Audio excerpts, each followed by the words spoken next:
C3 Corvette 1982. The horn wasn't working, so I did some research online, and there was some videos, but not very detailed. So here's the basics of it. Horn cap. You take this off. This just comes off by pulling on the edges. It should come right off. Then what you'll find is this ring, okay, and this right here.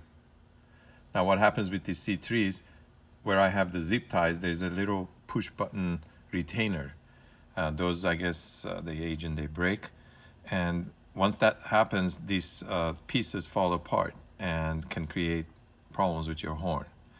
The back side of this, it's important to see and understand.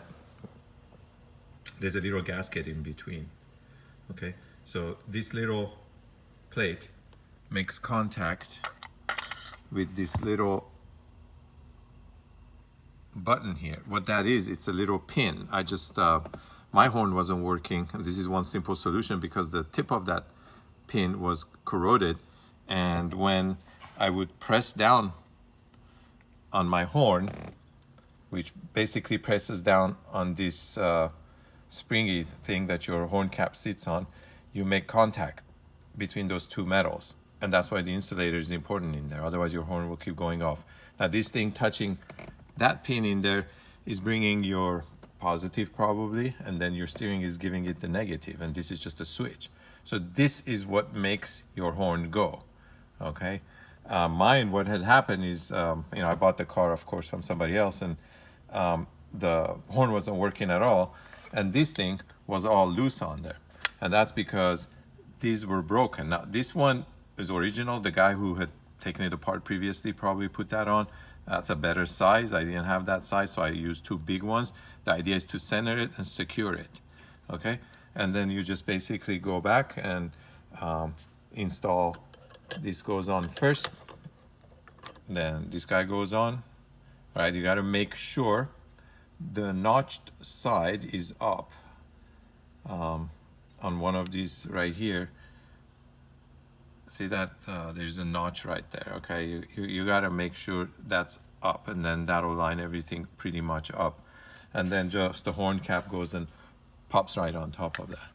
All right, so these are the pieces. Now, depending on which part of your horn is broken, you gotta order parts accordingly. You can buy this setup online for about 33 bucks, 40 bucks, $29, depending on where you get it from. But what I heard from other videos, that they're cheap quality and they fall apart. The only place I could find the buttons here for these was on eBay. It was about $7.99 plus like some $11 for shipping, which is kind of like, I think, ridiculous. But I decided to just try it with the zip ties, and no cost, and it works. So I'm gonna assemble it, and then we'll see if the horn works. Okay, so here we have it all reassembled. Another thing I want to bring to your attention is this little line here. It has to line up with that notch right there. When you do that, that little bracket in the back lines up. Kind of can't see it here. Let's see. That little bracket in the back that's supposed to sit on top of that pin lines up perfectly. All right. So here we go. So problem solved. Simple solution. Instead of the pins, you can use zip ties, and that's it. Okay. So here it is with the horn button on, and it works, and pretty easy solution. Well, I hope this video helps somebody out there, and if you like it, give me a like. Thanks, bye.